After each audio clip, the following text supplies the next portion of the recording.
Nagkaroon ka na ba ng impresyon na nasasaktan mo ang feeling ng iyong pusa? Siguro nagtago siya pagkatapos mong malate ibigay ang kanyang pagkain. Ang mga may-ari ng pusa hindi magugulat na malaman na ang mga pusa maaaring makaranas ng isang malawak na mga emosyon. Ang mga pusa ay may reputasyon ng pagiging independent at medyo aloof. Pero ang mga sensitive na creatures na ito, maaaring madaling mabalisa. Paano mo nasasaktan ang feelings ng iyong pusa? Lahat ng pusa ay mga individual at may iba't ibang pangangailangan, mga kagustuhan at kasiyahan.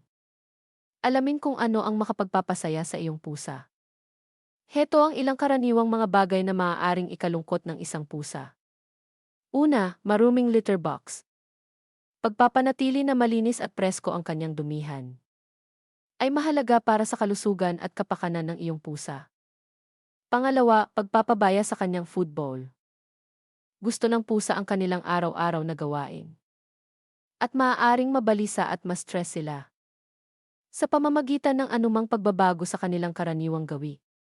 Kung kadalasan lagi ka nagbibigay ng sariwang pagkain at tubig sa iyong pusa sa oras ng almusal, maaari silang mag-react ng masama if you break this rule. Pangatlo, malakas na ingay. Ang mga pusa may impressive sense of hearing. Pwede silang sobrang sensitive sa malalakas na ingay na maaaring makakaalarma para sa kanila. Pang-apat, malalakas na amoy. Ang mga pusa may napakasensitibong mga ilong. Ang ibang amoy, tulad ng catnip, nagiging wild sila sa tuwa. Pero yung iba, tulad ng citrus at eucalyptus, maaaring maging lubhang hindi ka nais-nais sa mga pusa. Panglima, kulang sa paglaan ng oras. Ang mga pusa ay social creatures. Karamihan sa mga alagang pusa gusto makipag-interact sa kanilang human family friends. Ito ay sa pamamagitan ng yakap. Pagandahin sila. Mahalagang gumugol ng oras kasama ang iyong pusa. Bumuo ng isang matibay na samahan sa kanila. At mag-invest sa kanilang kasiyahan at kapakanan. Pang-anim, pagkabagot. Magkaroon ng pusa hindi lang involve ang pagbibigay sa kanila ng higaan, litter box, pagkain at tubig. Ang responsableng pag-alaga ng pusa nangangailangan din ng pagbibigay ng mental stimulation para sa mga matalino at aktibong mga alagang hayop. Lalo na mahalaga ito kung meron isang indoor cat na maaaring mas madaling mabagot. Bigyan sila ng laruan. Pati na rin ang maraming interactions ng mga tao.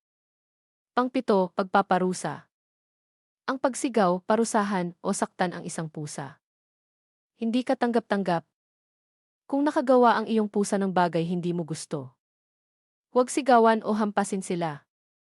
Sa halip subukan intindihin ang dahilan ng pag-ugali at paano ma-prevent ito na mangyari muli. Mahalagang kilalanin kapag nagagalit ang iyong pusa. Ang maliliit na nakababalisa hindi laging maiiwasan.